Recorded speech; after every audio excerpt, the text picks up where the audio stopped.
Kama unataka kuendesha kampuni yako kwa faida, fanya mambo haya matano.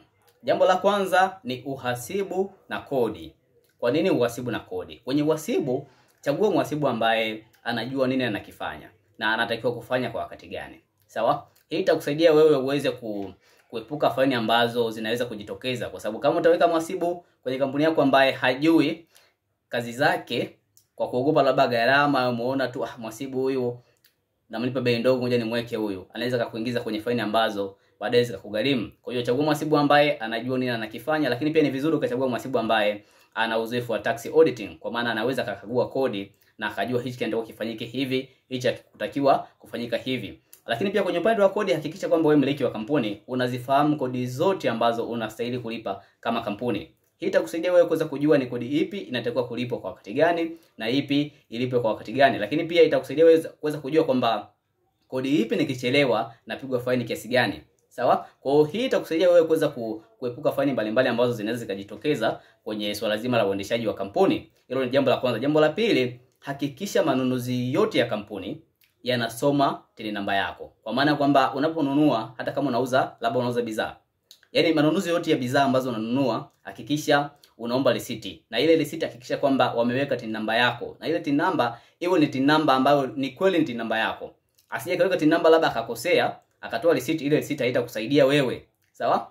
Hasa pale unapokuwa umefanya purchase za amount kubwa ya pesa. Yaani hakikisha, jitahidi kwamba ile risiti inasoma TIN namba yako. Lakini pia saizi kuna mambo mengi sana ya teknolojia. Kwa hiyo ni vizuri ukaverify ile risiti kama kweli inasoma TRA. Kwa maana kwenye QR code pale unaweza ukascan ili kuweza kujua kwamba hii risiti kweli imesoma TRA. Japokuwa kuna wakati risiti inaweza ikachelewa kusoma, lakini ni vizuri kama unajaribu tu kuscan, uwe na utaratibu wa kufanya hivyo. Sawa? Hiyo itakusaidia kuweza kuhakikisha kwamba umepata risiti ambayo ni halali na inaweza kukubalika TRA. Jambo la tatu, kama unafanya manunuzi nje ya nchi, kwa mfano labda wewe unafanya biashara lakini unafanya importation, hakikisha kwamba manunuzi unayofanya nje ya nchi, unapokuwa unamlipa supplier, mlipe kutoka kwenye akaunti yako ya kampuni kwenda kwenye akaunti yake ya supplier. Sawa? Kwa sababu mhasibu anapokuwa anaandaa financial annual report, anapitia pia bank statement. Sawa? Na anapokuwa kwa mfano una invoice ya manunuzi nje, lakini haijulikani zile pesa zilitokaje kwenye kampuni yako kwenda kwa supplier, inaweza kuleta changamoto kwa mhasibu kuprove kwamba ni kweli tulifanya haya manunuzi nje ya nchi. Lakini pesa ikiwa imetoka kwenye akaunti ya kampuni ikaenda kwenye akaunti ya supplier, ni vizuri kuweza kuprove hicho kitu. Sawa? Jambo la 4, hakikisha kwamba matumizi yote ya kampuni yana uthibitisho kwamba ni kweli kampuni ilitumia haya matumizi. Sawa? Kwa mfano, kama kampuni labda mna ofisi, mnalipa luku. Ile luku, ile ni matumizi ya ofisi, tunza ile risiti.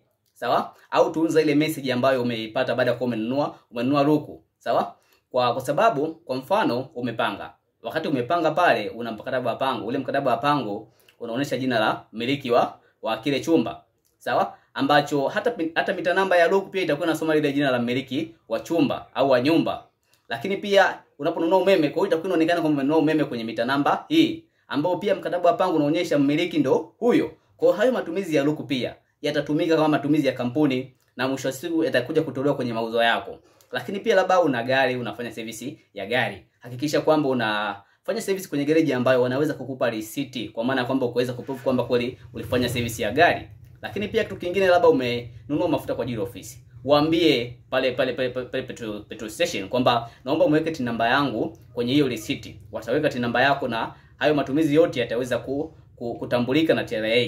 Lakini pia jambo la mwisho na la 5, hakikisha kwamba una utaratibu wa kuingia kwenye akaunti yako ya TRA na kuweza kufuatilia, kuangalia kwamba litani mbalimbali ambazo zinatakiwa kufanyika, je, zimefanyika kwa wakati. Unaona wakati mwingine kunaweza kuwa kuna penalty umepigwa lakini hujui, kwa sababu huangalii, umemwachia mhasibu kila kitu. Mwisho wake unaweza kukuta ile penalty inaenda inaongezeka interest, mwisho siku unajikuta unadaiwa pesa nyingi. Lakini ukiwa na utaratibu wa kufuatilia mara kwa mara, unaingia kwenye akaunti yako, unakagua, hii itakusaidia wewe kuweza kuepuka hizi faini ambazo zinaweza kujitokeza. Lakini pia jitahidi kuwa mnawasiliana na mhasibu wako ili kuweza kujua kwamba kipi kimefanyika, kipi hakijafanyika. Sawa? Na jambo la mwisho la 6 ni kwamba jitahidi sana uwe unamkumbusha mhasibu wako.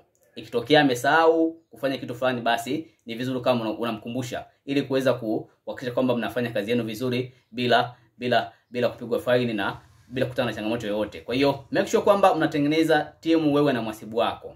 Baada ya kutengeneza timu, basi mtaweza kufanya vizuri na mtaendesha kampuni yenu kwa faida, na mtapata faini mbalimbali ambazo zinaweza kujitokeza kwenye swala zima la uendeshaji wa kampuni. See you next video, and make sure kwamba una like na kushare na rafiki yako, lakini pia make sure una subscribe ili tunapoposti video mpya uweze kuziona.